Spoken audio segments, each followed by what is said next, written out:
Millet Marvels, changing the way world eats by Tenali Double Horse. ప్రతిసారి ఉన్నదానికంటే ఈసారి కొన్ని ఆరోపణలు కోతున్నాయి కదా, మరి దీన్ని ఎలా చూడాలి? కార్మికులు అడిగే దాంట్లో 100% న్యాయం ఉంది. 3 years క్రితం ఉన్నది వాళ్ళ పెంచాల్సిన ధర్మం నిర్మాతలుగా మా అందరికీ ఉంది. అది న్యాయమే వాళ్ళు అడిగేది. చిన్న సమస్య అనవసరంగా పెద్ద చేస్తున్నారు తప్ప ఇది పెద్ద సమస్యే కాదు. అనుభవం లేని వాళ్ళు మాట్లాడే మాటలు ఇది ఒక సిస్టమేటిక్ వెళ్ళట్లేదు. గాడి తెప్పిన ట్రైన్ లాగా అయిపోయింది వాళ్ళు మాట్లాడేది. స్కిల్ ఉన్న కార్మికులు కావాలి ప్రెజెంట్.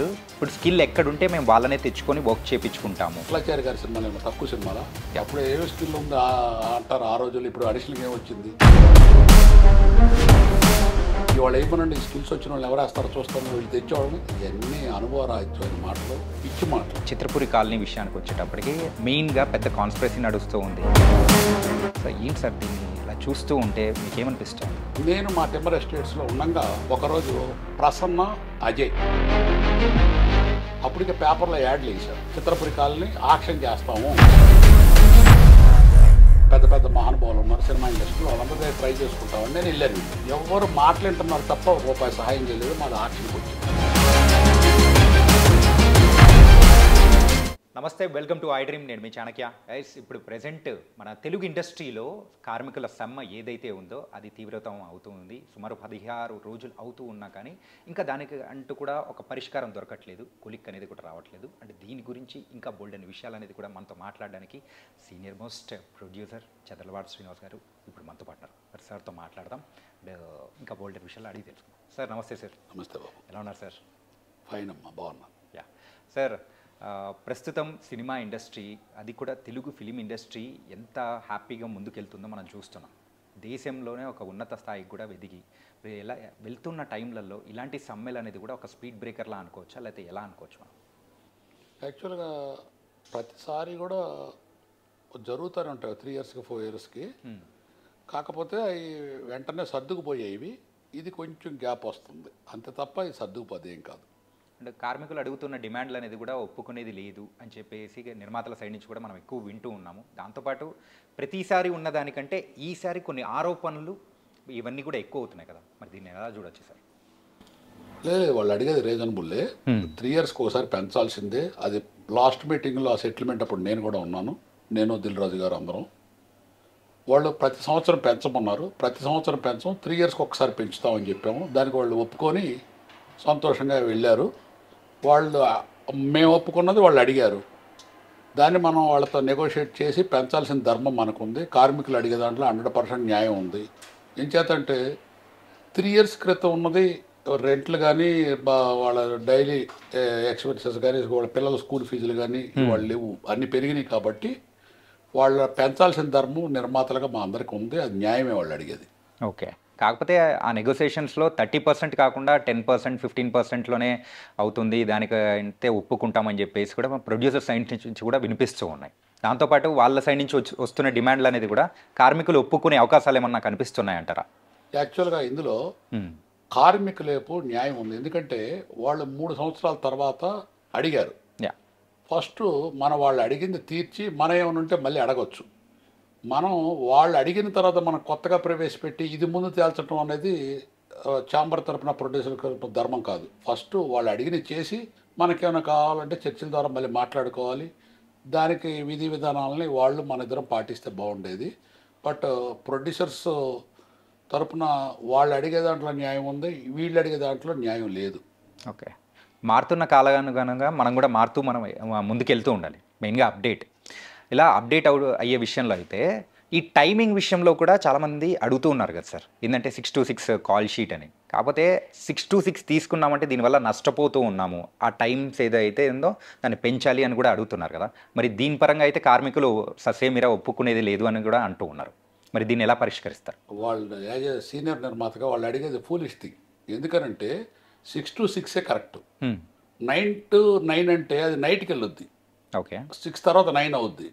అది ఎక్కువ 90% అందరూ 6 to 6 డే ఎఫెక్ట్లో చేసుకుంటారు. ఎవరన్నా రేర్గా నైట్ ఎఫెక్ట్ ఉంటుంది తప్ప అది కరెక్ట్ కాదు. వర్కింగ్ కండిషన్స్కి అది కరెక్ట్ కాదు. ఒకవేళ వాళ్ళు ఒప్పుకున్నా సరే మళ్ళీ 6 to 6 రావాల్సిందే. అది జరిగేది సాధ్యం.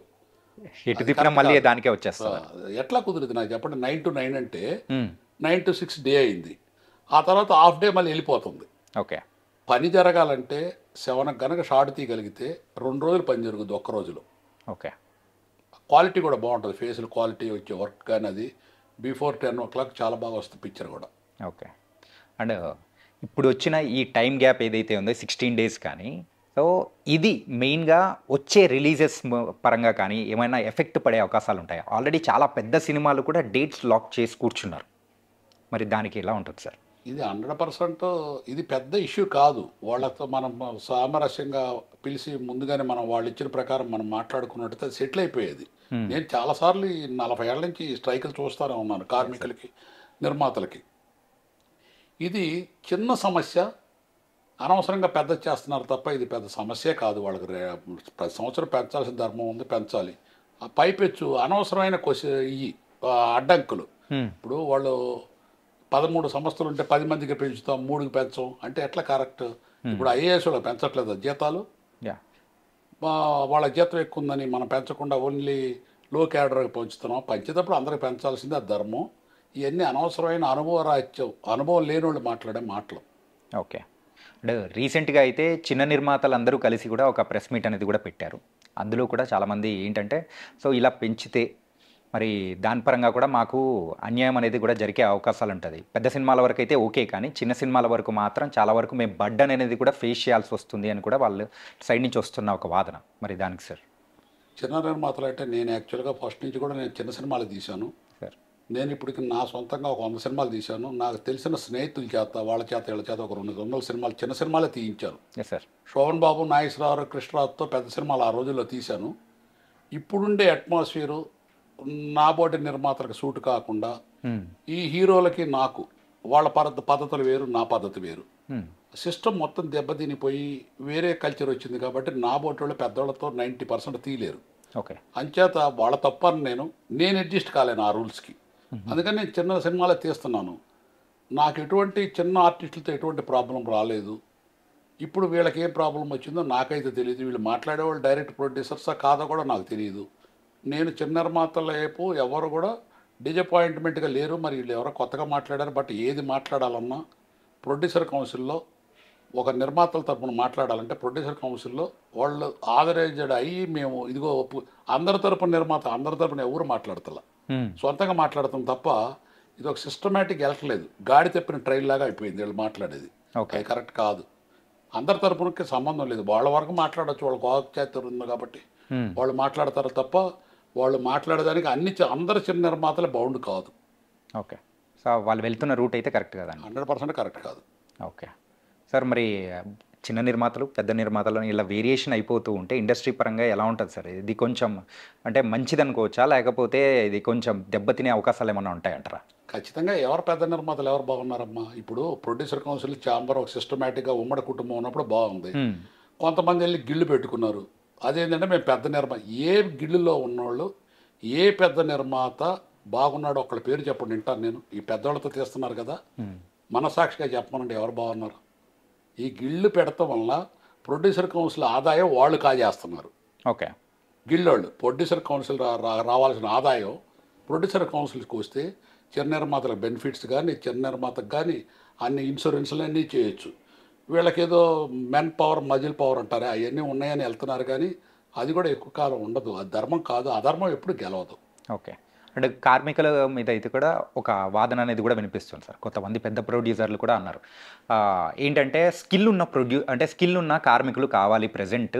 ఇప్పుడు స్కిల్ ఎక్కడుంటే మేము వాళ్ళనే తెచ్చుకొని వర్క్ చేయించుకుంటాము, దాంతో యూనియన్తో అనేది కూడా సంబంధం అవసరం లేదు అని చెప్పేసి కూడా అన్నారు. మరి దానికి సార్? ఇవన్నీ అనుభవరాహిత్యమైన మాటలు, పిచ్చి మాటలు. ఎందుకనంటే బాహుబలి లాంటి సినిమాలు అన్నీ కూడా ఇప్పుడు మనం చూస్తున్నాం ప్రపంచంలో. ఈ బాహుబలి లోగడ విఠలాచారి గారి సినిమాలు ఏమన్నా తక్కువ సినిమాలా?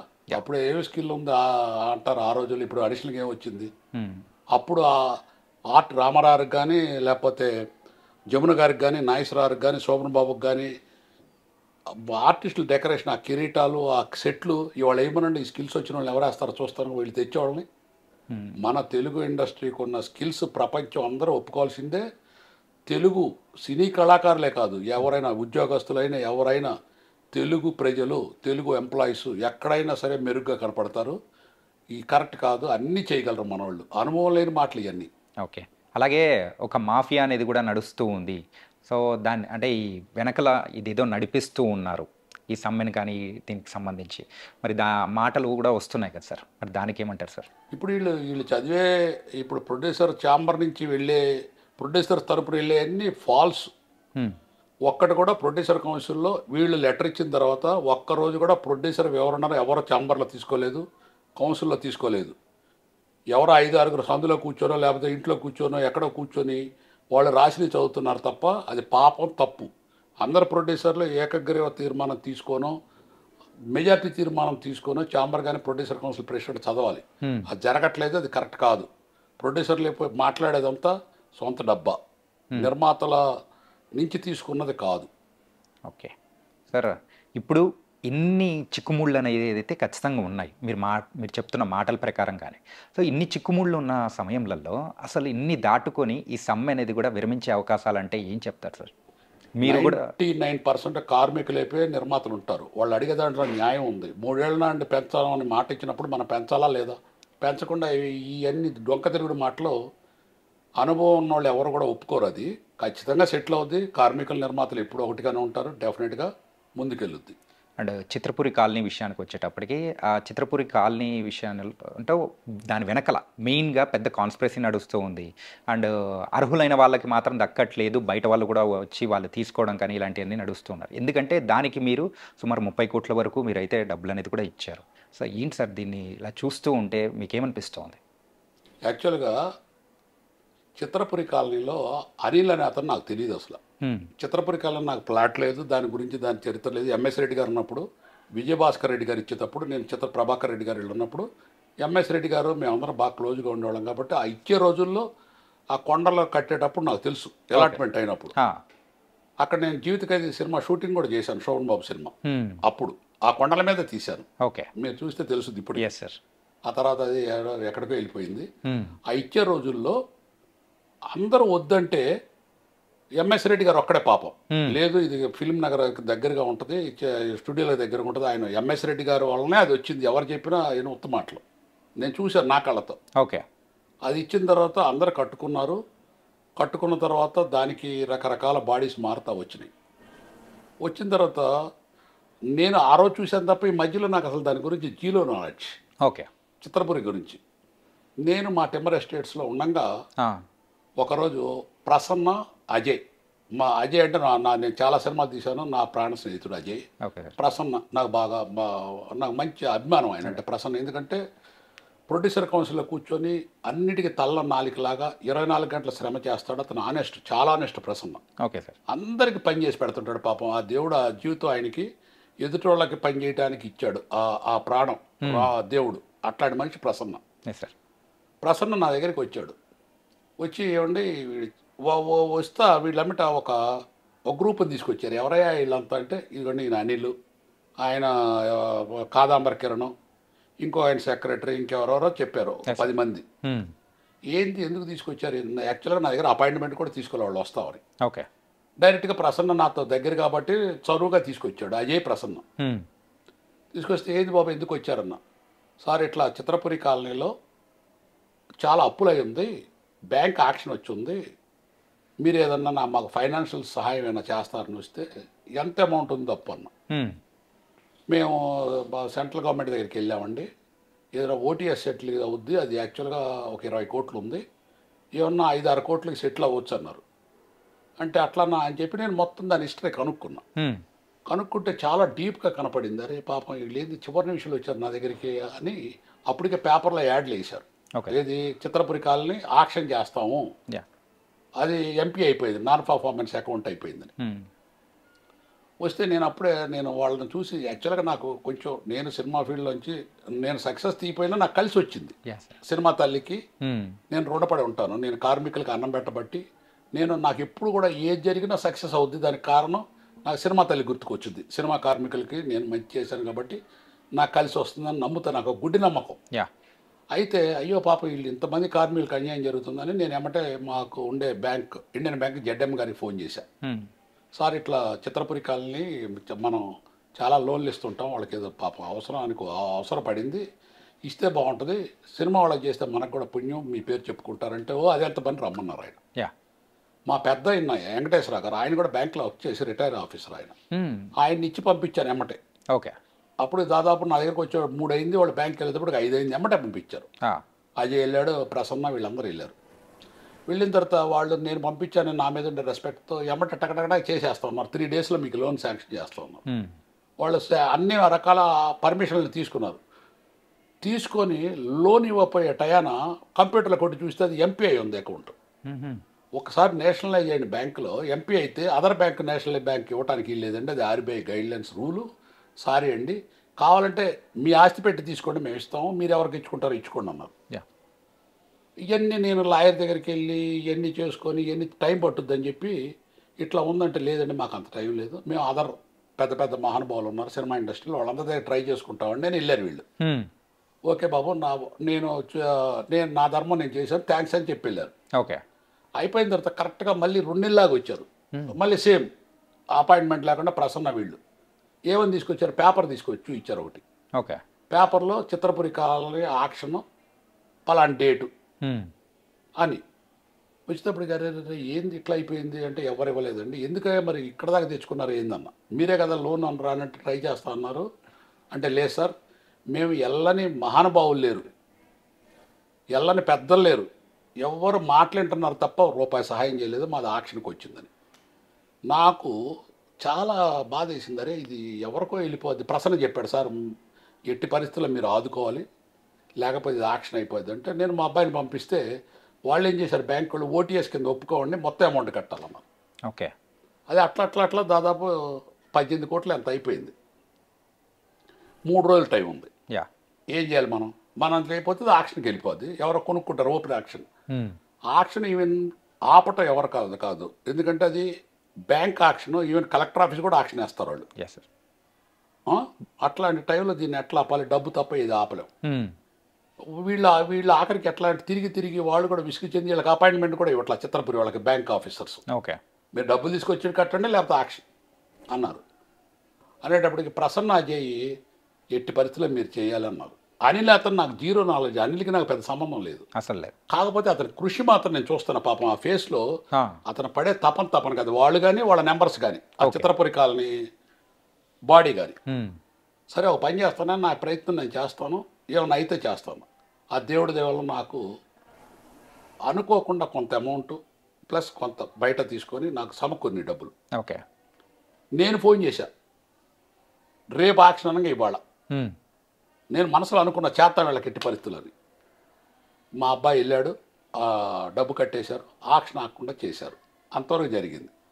దాని చరిత్ర అది. ఓకే. కాకపోతే దాని వెనకాల ఏంటంటే కంప్లైంట్లు రిజిస్టర్ అవుతున్నాయి, కంప్లైంట్లు ఇస్తూ ఉన్నారు, ఎఫ్ఐఆర్ చేస్తూ ఉన్నారు, ఇట్లా అన్నీ జరుగుతూనే ఉన్నాయి కదా సార్. మరి దాని గురించి ఏమన్నా మీకు ఏమన్నా ఐడియా ఉంది కదా సార్? ఇప్పుడు మానవ జాతి సార్ ఎటువంటిదంటే యేసు ప్రభుని రాళ్ళతో కొట్టారు, అవునా? భద్రాది కట్టాడని రామదాసుని జైలు వేశారు. సేమ్ అనిల్కి జరిగింది కూడా అదే. ఓకే. అతను లేకపోతే చిత్రపురి కాలనీ అనేది లేదు. ఈ ఆక్షన్ వేస్తే ఎవరో కొనేవాళ్ళు, దేశంలో ఉన్నవాళ్ళు, పబ్లిక్ ఆక్షన్. ఈ ఉన్న ఇళ్ళు కూడా పోయాయి. ఓకే. ఏది మొత్తం 67 ఎకరాలు పోయేది. అనిల్ అనే మహాత్ముడు ఉండబట్టి చిత్రపురి కాలనీ అనేది నిలబడింది. ఆ రోజు నుంచి వాళ్ళ వరకు తర్వాత అంతటితో అయిపోలా. మళ్ళీ నా దగ్గరికి వచ్చాడు. మళ్ళీ నా దగ్గర మున్సిపాలిటీ పర్మిషన్స్కి కొన్ని కోట్లు కావాలన్నాను. ఒకసారి నేను పూనుకున్నాను, అయితే కార్మికులు బాగుండాలి, ఆ ఇల్లు ఎవరికి వెళ్ళకూడదు అని నేను ఒక పట్టుదల పట్టుకున్నాను. దానికి కట్టాను. తర్వాత ఎన్విరాన్ పర్మిషన్ అన్నారు, దానికి కట్టాను. అతను పడిన శ్రమ ఒక మానవ మాతృలుగా అతనికి కలకాలం గుర్తుండిపోతాడు అతను చేసే శ్రమ. ఓకే. ఎవరో బయట మాట్లాడేది అవన్నీ ఇప్పుడు ఎట్లా ఉందంటే అదేది ఏరు దాటిన తర్వాత తెప్ప తగలేస్తా ఉంటే అతన్ని జైలు వేయించారు. అంత చేసిన మహానుభావుడిని ఇదే మనం ఇచ్చే గిఫ్ట్ అతనికి. ఎట్లా వేస్తారు? అతను ఏం తప్పు చేశాడని వేస్తారు. చిత్రపురి కాలనీ నిలబెట్టిన మనిషిని మీరు జైల్లో ఇస్తారా? ఇదే మీరు చేసే న్యాయం? ఎవరో మాట్లాడేవాళ్ళు ఆ చిత్రపురి కాలనీకి వచ్చి మాట్లాడవచ్చు కదా. దాదాపు 4000 మంది పైన ఉన్నారు. అనిల్ తప్పు చేసేవాడు అయితే మీరు మీ బాడీ మీటింగ్లో పెట్టి అతను నిలదీయచ్చు. నిలదీయకుండా బయట మీడియా ఉందని చెప్పి మీ ఇష్టం వచ్చినట్టు రాస్తారు ఆ మహానుభావుడి మీద. ఆ చిత్రపురిని నిలబెట్టిన రామదాస్ అతను ఓకే. నాకు తెలిసి. సార్ ఎందుకంటే దీని వెనకల అంటే చాలామందికి కూడా బోల్డ్ అని డౌట్స్ వింటున్న మాటలు, దానికి మీలాంటి పెద్దలు చెప్తేనే క్లారిటీ వస్తుందనే ఉద్దేశంతో నేను ఎవరైతే మాట్లాడుతున్నారో అది యాక్షన్ వచ్చిన రోజు నిలబెట్టి చేస్తే నేను ఒప్పుకునేవాడిని. అతను చేసిన అతన్ని ఆ 4,000 మంది ఇల్లు కట్టుకునేవాడు అతను దేవుళ్ళలాగా చూస్తుంటే మీకు ఏ సంబంధం లేని వాళ్ళు మీ ఇష్టం వచ్చిన రాళ్ళు వేస్తారు అతని మీద. ఓకే. ఏమి ధర్మం? మానవ ధర్మం ఇది కరెక్ట్ కాదు. అది అతను అంటాం. అతనికి మనం రుణపడి ఉన్నాం. So nice sir. అండ్ అలాగే ఈ సినీ కార్మికుల సమ్మె అనేది కూడా కొంచెం విరమించుకోవడానికైనా కానీ కొంచెం పెద్దలు అనేది కూడా పూనుకోవాలి అని చెప్పేసి కూడా వింటున్నాం. అంత సమస్య లేదు నాయన. ఇది ఛాంబర్లో కూర్చుంటే అరగంటలు అయిపోద్ది. ప్రాపర్ వేలో ట్రాక్ మీద వెళ్తే ఆటోమేటిక్ అయిపోద్ది. ప్రతిసారి జరుగుతుంది, ప్రతిసారి అవుతుంది. ఇది ఆటోమేటిక్ అవుద్ది. అండ్ ఛాంబర్ ఎలక్షన్స్ కానీ అండ్ ఫెడరేషన్ ఎలక్షన్స్ ఇప్పటివరకు నిర్వహించలేదు కదా సార్, టైం అయిపోయింది. మరి దాని గురించి సార్ చేస్తారు ఎలక్షన్స్. ఇప్పుడు ఈ స్ట్రైక్ ఉంది, ఎవరుంటారు అక్కడ? ఇది ఎప్పుడో 3 నెలల నాడు లెటర్ ఇచ్చారు, దాని మీద తేల్చలేదు. ఇప్పుడు ఛాంబర్ అనేది లేకపోతే ఎట్లా సాల్వ్ అవుద్ది ఈ ప్రాబ్లం? ఓకే. ఎవరో ఏదో చెప్తుంటారు, దాన్ని విమర్శించారు. వాళ్ళ జ్ఞానం కొద్దిగా మాట్లాడతారు. కానీ ధర్మం అయితే మాట్లాడాలంటే ఇప్పుడు ప్రస్తుతం ఇటువంటి ప్రాబ్లమ్ సాల్వ్ చేయడానికి ఒక బాడీ ఉండాలి కాబట్టి ఉంది. ఆల్రెడీ జనరల్ బాడీ పెట్టుకుంటారు, ఎలక్షన్ ఎప్పుడు కావాలంటే అప్పుడు పెట్టుకుంటారు. అది ఒకళ్ళ చేతిలో ఉండదు. Okay. So nice sir. And మెయిన్గా మీరు కార్మికుల సైడ్ నిలబడి వాళ్ళకంటూ సపోర్ట్ చేయడం అనేది కూడా వాళ్ళకి ఎంతో కొండంత అండగా కూడా నిలబడ్డారు. సో ఇంటర్వ్యూ ఇచ్చినందుకు thank you so much sir. Thank you Babu, thank you. And don't forget to subscribe to iDream. And for more videos, please subscribe to iDream. Please subscribe to iDream. Please subscribe iDream. And please subscribe to iDream. For more videos, subscribe to iDream. please like, share and subscribe to the channel. Congratulations, iDream. Subscribe to iDream. Subscribe to iDream. So subscribe to iDream Media. iDream ki iDream team andarki huge congratulations. Please subscribe iDream Media. Please subscribe to iDream. Subscribe iDream. Please subscribe to iDream. iDream అంటే నా కళల ఛానల్ను subscribe చేసుకున్న నోరు తిరుగుతలేదు, మీరైతే గంట గుర్తు కొట్టండి. For more such videos, please subscribe to iDream. Subscribe to iDream. Please subscribe to iDream. Please subscribe iDream Media. Please do subscribe to iDream. Please subscribe to iDream Media. For best entertainment and information, please subscribe iDream.